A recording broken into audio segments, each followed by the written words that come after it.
circumstances. So, this is course number one of the course for healthcare workers to be able to help you recover after you've been doing a lot of trauma recovery work for other people.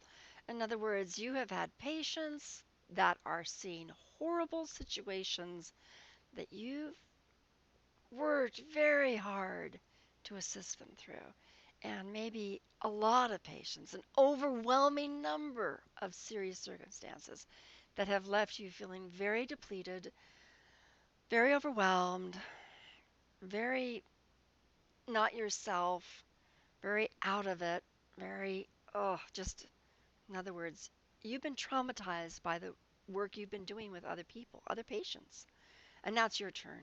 And so this is course number one. And what we find out is that it's very hard for healthcare workers to actually admit that there's something wrong, that there's actually something that they need to pay attention to because they're so accustomed to being the one that helps the patient, not the one that needs the healing, not the one that needs to pause and take some real good self-care of in their life. And sometimes it's also very hard for healthcare workers to actually not work when they are really taken way beyond what they can endure. And that process of not being able to stop because you know that the need is still there, that what you have to offer is still very pertinent to what a community or a country or an individual patient is going through. To know that you have a limit is sometimes so very hard when you have to say, I can't, when you know that someone needs you. So to pause and say, oof, I'm way beyond what I can handle is hard to do for healthcare workers. You are accustomed to pushing and pushing and pushing and pushing. No doubt the community that works with you is also accustomed to pushing and pushing. Everybody wants to get the job done. Everybody wants to do it well. Everybody wants to have enough staff people that can really manage circumstances and crises. So what do you do when there's always that demand for you? Well, you push yourself, and most likely you push yourself beyond your limit.